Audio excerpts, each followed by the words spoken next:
Les Voix de l'APP, le podcast de la préfecture de police.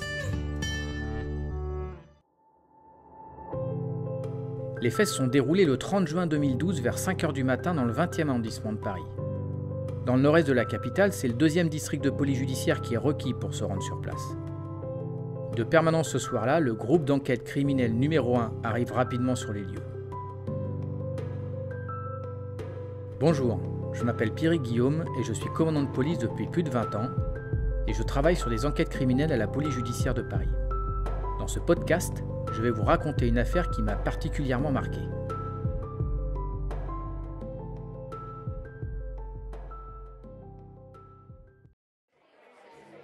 Dans cette nuit du 29 au 30 juin, Nicolas passe la soirée en boîte de nuit avec des amis, sa copine et son oncle. La musique bat son plein et les protagonistes s'échangent des pas de danse pour fêter leur soirée. Sur la piste, la copine de Nicolas se fait agresser sexuellement et une première bagarre s'engage entre son compagnon et l'agresseur. Les vigiles de sécurité interviennent pour expulser l'agresseur ainsi qu'un de ses complices.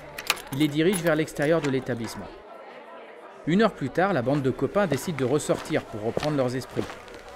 Restés prostrés à l'extérieur, l'un des agresseurs exhibe alors un couteau pour poignarder Nicolas et son oncle à de multiples reprises. Appelés en urgence, les secours interviennent pour prodiguer les premiers soins aux victimes. L'oncle de Nicolas est sauvé, mais le jeune homme succombe à ses blessures. Son décès est annoncé sur les ondes radio de la police à 6h du matin. Son corps est transporté à l'Institut médico-légal de Paris et l'autopsie révèle qu'il a reçu plus de 10 coups de couteau.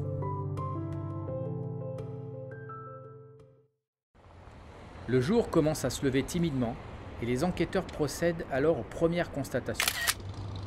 À ce moment-là, ils prennent conscience des événements qui viennent de se dérouler et de leur gravité, à savoir un meurtre et une tentative de meurtre. Les premiers propos de témoins sont recueillis. Un individu est rapidement désigné comme étant l'un des agresseurs. Il s'agit d'un habitué du quartier de Belleville. Les enquêteurs se rattachent à cette piste et les auditions des vigiles permettent de la valider. L'homme est identifié et son téléphone est étudié, ce qui confirme sa présence sur place ce soir-là. C'est en exploitant cette ligne téléphonique que les policiers vont confondre un autre individu. Ils vont isoler un de ses correspondants privilégiés. Ce second téléphone est coupé le lendemain des faits avec un dernier contact en Allemagne.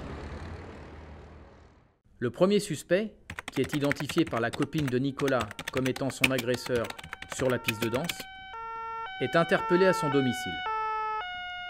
Lors de son audition, il refuse de nommer la personne qui l'avait accompagné ce soir-là. Mais placé face à ces contradictions et face aux preuves accablantes, il désigne l'identité de son complice comme étant son cousin. L'enquête avance donc.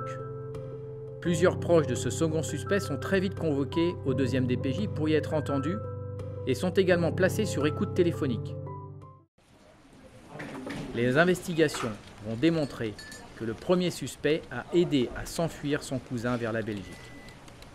L'affaire prend alors une ampleur internationale. Le 2e DPJ demande rapidement une coopération auprès des divers pays européens, procédure qui est facilitée par les accords de Schengen. La juge d'instruction, en parallèle, délivre un mandat d'arrêt international afin que le suspect soit interpellé et remis aux autorités françaises. Le second suspect bénéficie d'un compte Facebook et nous sollicitons la société américaine pour nous aider dans nos investigations. Il faut savoir qu'en 2012, les réseaux sociaux n'étaient pas aussi développés qu'aujourd'hui et nous sommes contraints de demander à des officiers de liaison du FBI en poste en France d'intervenir et nous aider dans notre enquête. Notre objectif est d'insister et de sensibiliser la société Facebook sur la dangerosité du suspect. Facebook nous transmet alors les éléments cruciaux souhaités avec l'identification et la localisation des adresses IP de connexion. Cela confirme bien que notre suspect est passé par la Belgique et qu'il se trouve vraisemblablement en Allemagne. Un appel de sa famille en France sur les écoutes téléphoniques nous donnera de bonnes indications également sur sa présence de l'autre côté du Rhin. Grâce au mandat d'arrêt international, la police allemande peut alors l'interpeller et le fait à Brême, au nord-est du pays. Une procédure d'extradition est lancée et le suspect est conduit dans le cabinet de la juge d'instruction. En France, de notre côté, nous poursuivons avec minutie l'enquête en exploitant avec précision les données vidéo, les données téléphoniques, les écoutes et en procédant à la poursuite des auditions de tous les témoins directs et indirects de cette affaire. Ce travail est mené dans le cadre d'une commission rogatoire de la juge d'instruction, ce qui permet d'être sérieux jusqu'au bout de nos investigations. Au 2e DPJ, nous menons nos enquêtes du début à la fin, de la scène de crime au témoignage aux assises.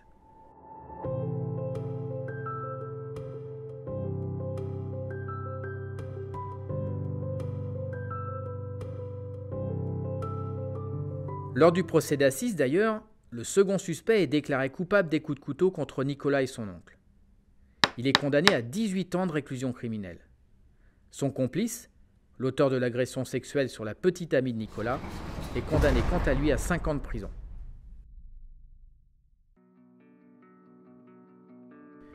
Aujourd'hui, avec le recul, cette affaire est marquante à plus d'un titre. En plus de l'injustice dont a été victime Nicolas et ses proches, l'enquête a été menée tambour battant pendant plusieurs mois et a été un modèle de coopération internationale avec à la fois les pays européens mais également les États-Unis. Elle est à ce jour un des symboles les plus importants du 2e district de police judiciaire. En effet, nous avons toujours eu une immense sympathie et un immense respect pour la famille de Nicolas, comme nous l'avons pour toutes les familles de victimes, eu égard au malheur qu'elles traversent. Quelques années plus tard, nous avons décidé de revisiter l'emblème de notre brigade. Le père de Nicolas, étant un tatoueur de renommée internationale, a accepté de styliser cet emblème en l'honneur de son fils. Le drakkar, qui est une représentation symbolique des célèbres conquêtes des victimes, mais qui est également notre indicatif radio, a donc été restylisé par le père de Nicolas. C'est lui qui nous guide vers l'accomplissement de nos missions quotidiennes, et l'exemple de cette affaire le démontre parfaitement. Aujourd'hui, au 2e DPJ, nous sommes fiers d'avoir élucidé cette enquête. Nous avons le souvenir de Nicolas présent au quotidien, et en vous promenant dans tous les bureaux des enquêteurs du 2e DPJ, vous pourrez y remarquer fièrement affiché sur les murs cet emblème qui nous unit tous.